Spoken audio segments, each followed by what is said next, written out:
أحمد عيسى، وعمري ما هنسى اليوم ده. كنت راجع من الشغل على طريق المنصورة القديمة، والنهار كان بيغرب والدنيا رايقة ومرعبة في نفس الوقت.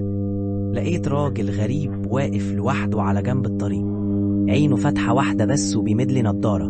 قال لي خدها، مصيرك هيبدأ دلوقتي. أنا واقف قدام الراجل مدلي النضارة بإيده، حسيت إني مجبر أخدها.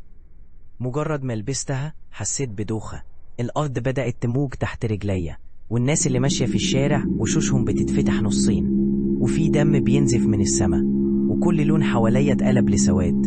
كنت سامع صدى صوت بيقول انت اخترت. واقف ثابت في مكاني، بس اللي حواليا اتغير. أول ما لبست النضارة لقيت نفسي قدام قطر مولع، النار طالعة من كل ناحية، الناس بتجري وبتصرخ والدم مالي الأرض. في طفل بيتسحب تحت العجل، وواحدة جسمها اتقطع نصين، وأنا شايف كل ده كأني هناك، بس مش قادر أتحرك، كأن النضارة حبستني جواها، وكل ما أحاول أغمض عليا أشوف أكتر. بدأت أحاول أشيل النضارة، بس لقيتها لازقة في وشي، إيدي بتترعش، وكل ما أضغط عليها بتولع أكتر. حسيت بحرقة في عيني، كأن في حاجة بتغلي جوا جمجمتي. وسط الصريخ اللي جوا دماغي سمعت صوت غريب بيهمس لي: لسه ما شفتش حاجة يا أحمد، إحنا لسه في البداية. كنت واقف منهار، بس فجأة سمعت صوت في وداني، نفس نبرة صوتي بالظبط، بيقول لي ما تخافش، ده أنا، أنت. قلبي وقع وبصيت قدامي، لقيت الراجل الغريب وشه بيتغير، ملامحه بتتحرك كأنها طين بيتشكل، ولما تكون بقيت شايف نفسي نسختي أنا، نفس شعري، نفس عيني، نفس وشي، بس بيضحك ووشه ما فيهوش روح. صوت جوه دماغي بقى واضح، بيقول كل كلمة بصوتي بنفس الطريقة اللي بتكلم بيها، حتى الضحكة. بس المصيبة إن جسمي بدأ يهتز، صوابعي اتحركت لوحدها، رجلي خدت خطوة لقدام وأنا ما فكرتش.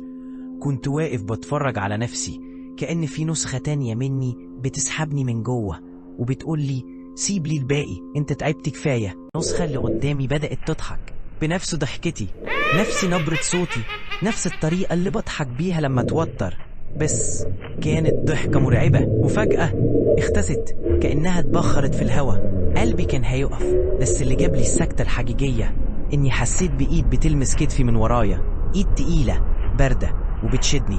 بصيت حواليا، الطريق اللي كنت واقف عليه اختفى، الأرض بقت لونها رمادي، فيها شقوق كأنها اتحرقت، والسما سودة بس من غير نجوم، من غير صوت، حتى الهوا اختفى. كنت سامع صوت أنفاسي وأنا برتعش، وكل خطوة باخدها بحس إن المكان نفسه بيتنفس تحتي. أنا مش في الطريق القديم، أنا مش في نفس الدنيا أصلا.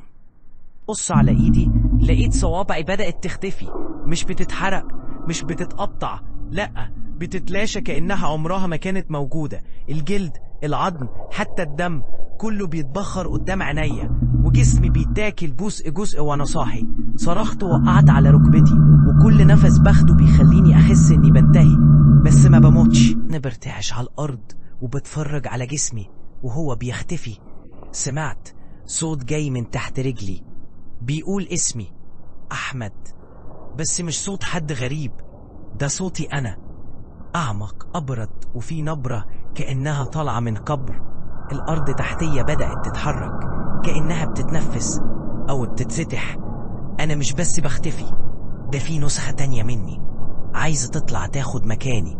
الارض اتفتحت تحت رجليا وطلعت منها ايد، نفس شكل ايدي، نفس الجلد، نفس ضوافري، نفس الخاتم اللي كنت لابسه من اسبوع. بس الايد دي كانت سودة، طلع منها دخان، ومسكت رجليا بكل قوتها. حاولت اشيلها، اصرخ، اضرب، بس كل ما اتحرك جلدي يتشق اكتر، والصوت اللي طالع من تحت بيقول لي خلاص دورك انتهى يا احمد. وقعت في حفرة سودة ملهاش اخر. وشوش الناس اللي ماتوا بسبب النضارة كانت بتطلع لي من الظلام، بيصرخوا وبيقولوا لي انت السبب. فجأة كل حاجة اختفت، ولقيت نفسي في نفس المكان اللي اشتريت منه النضارة، بس الراجل اختفى والناس ماشية ومحدش شايفني. كل اللي حصل ده من قناة